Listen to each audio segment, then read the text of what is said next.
Hello friends, स्वागत है आपका हमारे मॉर्निंग सेशन में। चलिए शुरू करते हैं। विच कंट्री में host IPL if T20 world cup postpones? कौन सा देश आईपीएल की मेजबानी कर सकता है अगर T20 विश्व कप स्थगित हुआ? इसका आंसर था ऑस्ट्रेलिया। और ऑस्ट्रेलिया में होना था T20 का वर्ल्ड कप। और अभी कोविड-19 क्राइसिस के कारण मोस्टली कंट्री ने अपनी एविएशन डिपार्टमेंट मींस अपनी फ्लाइट्स को बंद किया हुआ है। इसका मतलब है मोस्टली कंट्री इसमें पार्टिसिपेट नहीं कर सकती T20 वर्ल्ड कप में। और यदि T20 वर्ल्ड कप स्थगित होता है, बीसीसीआई के पास एक और ऑप्शन आ जाएगी आईपीएल को करवाने की। कहाँ पे? ऑस्ट्रेलिया में। और ऑस्ट्रेलिया में यदि कोविड-19 क्राइसिस की बात करें तो ये बहुत ज़्यादा कम हो चुका है कंपैरेटिव टू अदर कंट्रीज। चलिए पूरी डिटेल देखते हैं बीसीसीआई की, आईपीएल की और T20 वर्ल्ड कप की। सबसे पहले हम शुरू करते हैं बीसीसीआई से। बीसीसीआई की फुल फॉर्म है board of control for cricket of India. Means Indian cricket का एक बोर्ड जो इंडियन टीम को कंट्रोल करता है और इंडियन टीम के लिए जो काम करता है वो है बीसीसीआई। और इसके प्रेसिडेंट है सौरव गांगुली। सौरव गांगुली जी इसके प्रेसिडेंट है और इसका हेडक्वार्टर है वानखेड़े स्टेडियम मुंबई में। और यह रिचेस्ट क्रिकेट बोर्ड है ऑफ द वर्ल्ड। वर्ल्ड का सबसे रिचेस्ट बोर्ड है बीसीसीआई। जी होगी बात बीसीसीआई की। और बीसीसीआई की अब बात चलते हैं हम अपने नेक्स्ट जो हमारी डिटेल है उसके लिए, और वो है T20 world cup. T20 world cup की बात करें तो इसमें 40 ओवर का एक मैच होता है जिसमें एक टीम 20 ओवर का मैच खेलती है। उसके बाद जो सेकंड टीम आती है वो भी 20 ओवर का मैच खेलती है और ये टोटल हो गया 40 ओवर का मैच। और T20 शुरू हुआ था 2005 में और ये 7th वर्ल्ड कप होगा T20 का। और जो 2020 में वर्ल्ड कप होना था वो होना था ऑस्ट्रेलिया में और ये होना था अक्टूबर महीने से, मीन्स 18 अक्टूबर 2020 टू 15 नवंबर 2020 तक के मैच चलने थे। और इसका एडमिनिस्ट्रेटर कौन था, मतलब इसको करवाना किसने था? आईसीसीआई। आईसीसीआई की फुल फॉर्म क्या है? इंटरनेशनल क्रिकेट काउंसिल इसकी फुल फॉर्म है। और इसमें 16 टीम्स ने पार्टिसिपेट करना था और 16 टीम के मैच होने थे 45 और उसमें से एक विनर निकल के आना था वर्ल्ड कप का। तो इसकी टीम की बात करें तो टीम्स कौन कौन सी पार्टिसिपेट करनी थी इसमें? Australia, India, Pakistan, England, south Africa, New Zealand, West Indies, Afghanistan, Sri Lanka और बांग्लादेश। ये 10 टीम है जो ये तो मेनली टीम रहती है। और इसके अलावा जिन टीमों ने क्वालिफाई किया था T20 वर्ल्ड कप के लिए वो कौन सी टीम थी उनके बारे में एक बार देखते हैं। Netherland, Papua New Guinea, Ireland, Namibia, Scotland और ओमान। इन टीमों ने क्वालिफाई किया था T20 वर्ल्ड कप के लिए। और क्वालिफाई करने के बाद इन्होंने T20 वर्ल्ड कप के लिए मैचेस खेलने थे और अपने आप को एक तरह से दावेदार शो करना था T20 वर्ल्ड कप का। इसके बाद हम चलते हैं अपने नेक्स्ट इसी डिटेल में और आईसीसी की बात करते हैं। आईसीसी की फुल फॉर्म है इंटरनेशनल क्रिकेट काउंसिल और इसकी फॉर्मेशन हुई थी 1909 में, मतलब ये 1909 में बन के तैयार हुआ था। और इसका हेडक्वार्टर है दुबई में, मीन्स यूनाइटेड अरब अमीरात। और इसके टोटल मेंबर्स है 104 और जो परमानेंट मेंबर्स हैं और फुल मेंबर्स हैं आप बोल सकते हैं इसको, वो है 12 मेंबर्स और एसोसिएट मेंबर हैं इसके 92। और यदि आईपीएल की बात करें तो इसकी फुल फॉर्म है इंडियन प्रीमियर लीग और इसको होस्ट करता है मोस्टली इंडिया। कोविड-19 के क्राइसिस के कारण अभी इस बार मैच होने थे 29 मार्च 2020 से, मगर 25 मार्च से all over the India lockdown चल रहा था। इस वजह से इन मैचेस को स्थगित कर दिया गया था। और अभी कोविड-19 क्राइसिस जो कम हो चुका है वो ऑस्ट्रेलिया में बहुत ज़्यादा कम हो चुका है। इसी को लेके बीसीसीआई अभी डिसीजन ले सकती है आईपीएल 2020 को ऑस्ट्रेलिया में करवाने के लिए। और इसमें टोटल टीम्स पार्टिसिपेट करनी थी, 8 टीम्स ने इनमें पार्टिसिपेट करना था। चलिए इसके बाद हम चलते हैं अपने नेक्स्ट क्वेश्चन पे। ये होगी डिटेल आईपीएल को कहाँ पे करवा सकती है, आईपीएल की फुल फॉर्म क्या है, आईपीएल की डिटेल क्या है और आईसीसी की डिटेल क्या है। इसके हमारा next question, how many member took oath as MLC in Maharashtra legislative assembly? Maharashtra विधानसभा में एमएलसी के रूप में कितने सदस्यों ने शपथ ली? इसका आंसर था 9 मेंबर ने इसमें शपथ ली है एमएलसी की महाराष्ट्र लेजिस्लेटिव असेंबली में। 24 अप्रैल को इन 9 मेंबर्स की जो 5 साल का टेन्योर था खत्म हो गया था। उसके बाद इलेक्शन के लिए इलेक्शन बोर्ड ने बोला था 4 मई 2020 डेट हो सकती है। मगर कोविड-19 क्राइसिस के कारण यहाँ पे इलेक्शन नहीं हो रहे थे और जो 9 सीट्स थी इनके लिए महाराष्ट्र जो चीफ मिनिस्टर से उद्धव ठाकरे उन्होंने इलेक्शन बोर्ड ऑफ इंडिया से बात की थी। इलेक्शन बोर्ड ऑफ इंडिया ने बोला था 27 मई तक यहाँ पे इलेक्शन हो सकते हैं। 13 मई को पर कंस्टिट्यूएंसी एक ही कैंडिडेट था और इसलिए एक कैंडिडेट होने के कारण इलेक्शन बोर्ड ऑफ इंडिया ने उनको विनर घोषित कर दिया था। चलिए देखते हैं अभी इसकी डिटेल क्या है। यहाँ पे अनअपोज्ड विनर हो गए, मींस उनके अगेंस्ट कोई कैंडिडेट नहीं था, इसलिए उनको अनअपोज्ड विनर घोषित कर दिया गया था। और कौन कौन सी थी? बीजेपी के 4 मेंबर थे। कौन कौन से? रमेश, गोपीचंद, परवीन, रंजीत सिंह। इन 4 बीजेपी के मेंबर को विनर घोषित कर दिया गया था अनअपोज्ड। उसके बाद हम चलते हैं शिवसेना पे। शिवसेना के 2 जो कैंडिडेट थे उनको विनर घोषित कर दिया था। उद्धव ठाकरे जो वहां के सीएम है, चीफ मिनिस्टर है, उनको और नीलम को, और इन दोनों को अनअपोज्ड विनर घोषित कर दिया गया था। उसके बाद चलते हैं हम एनसीपी के 2 कैंडिडेट अमोल और शशिकांत को अनअपोज्ड विनर घोषित कर दिया गया था। कांग्रेस के सिर्फ एक ही कैंडिडेट को अनअपोज्ड विनर घोषित किया गया था, वो था राजेश। इन 9 मेंबर ने as a MLC Maharashtra legislative assembly में ओथ ली है।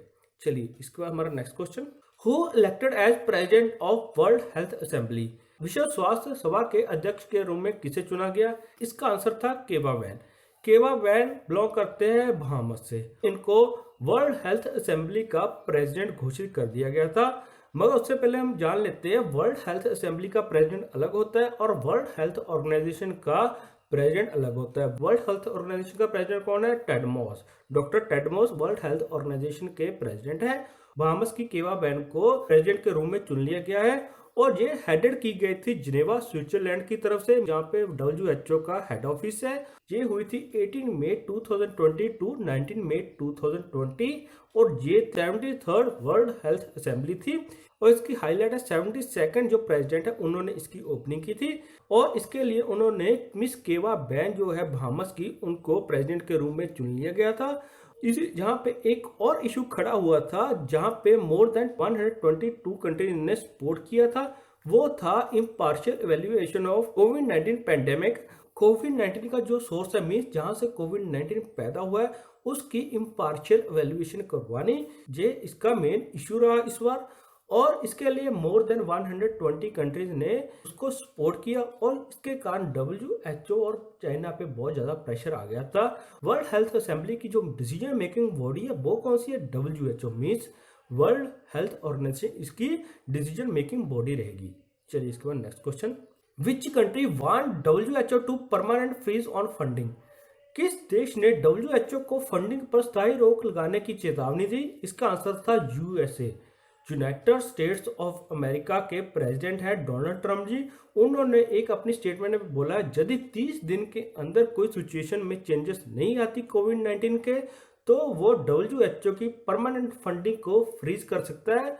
और इसका मतलब क्या हुआ? जो फंडिंग कर रहा है अभी USA, वो इसको रोक देगा। और उन्होंने बोला है यदि ऐसा हुआ तो वो अपनी मेंबरशिप है जो उसकी WHO की, वो उस पर भी सोचेगा एक बार उसको रखना है अथवा नहीं रखना। चलिए अभी USA और WHO की डिटेल देखते हैं, इन दोनों की डिटेल क्या है।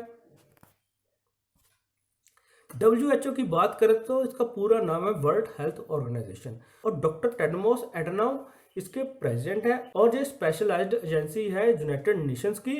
इसकी पेरेंटल ऑर्गेनाइजेशन है United nation economic and social council और इसका हेडक्वार्टर है जिनेवा स्विट्जरलैंड में, मीन्स स्विट्जरलैंड में इसका हेडक्वार्टर है। और ये फाउंडेड की गई थी 1948 में।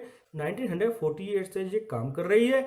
इसके टोटल मेंबर्स हैं 194, मीन्स जितने मेंबर हैं UN के, यूनाइटेड नेशंस के, उतने ही मेंबर हैं WHO के।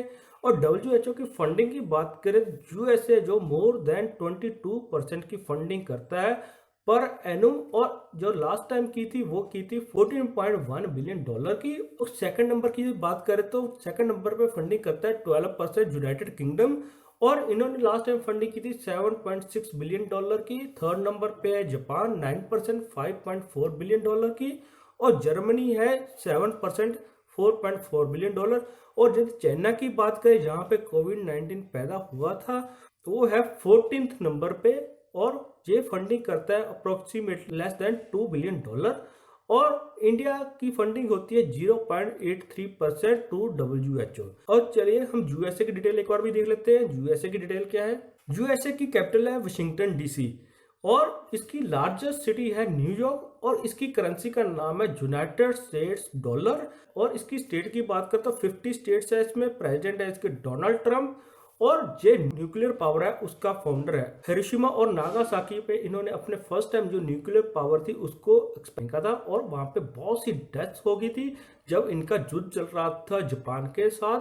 और ये फाउंडिंग मेंबर है United nation, world bank, international monetary fund और नेटो का। नेटो की फुल फॉर्म की बात करते हैं नॉर्थ अटलांटिक ट्रीटी ऑर्गेनाइजेशन इसकी फुल फॉर्म है। और लार्जेस्ट रिवर मीन सबसे बड़ी नदी है जो मिसिसिपी है, इसकी लेंथ है 3778 किलोमीटर। और नेशनल एनिमल है इसका बिसॉन, अमेरिकन बिसॉन। और नेशनल बर्ड है इसका अमेरिकन बॉल्ड ईगल।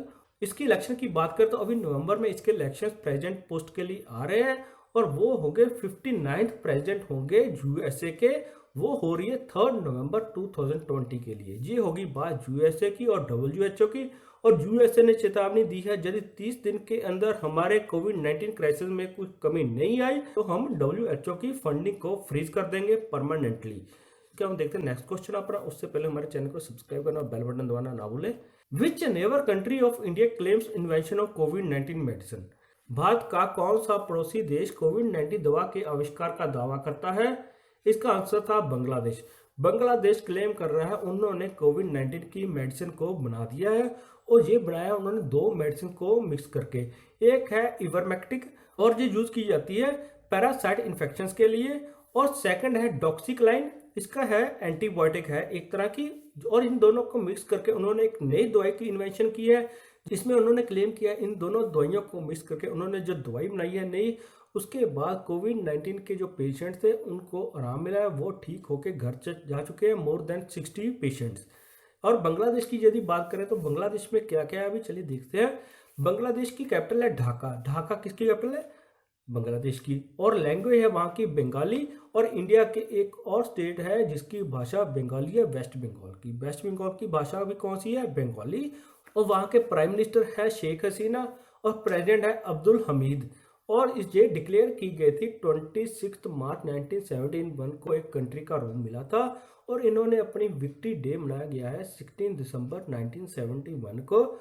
और ये अलग हुई थी पाकिस्तान से। पाकिस्तान का एक पार्ट था हमारे ईस्ट में और एक था वेस्ट में।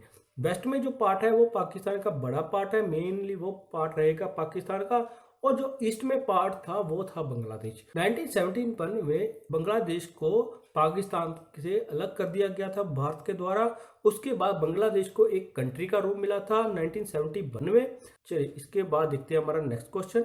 Which countries assembly approve new map showing disputed territory with India?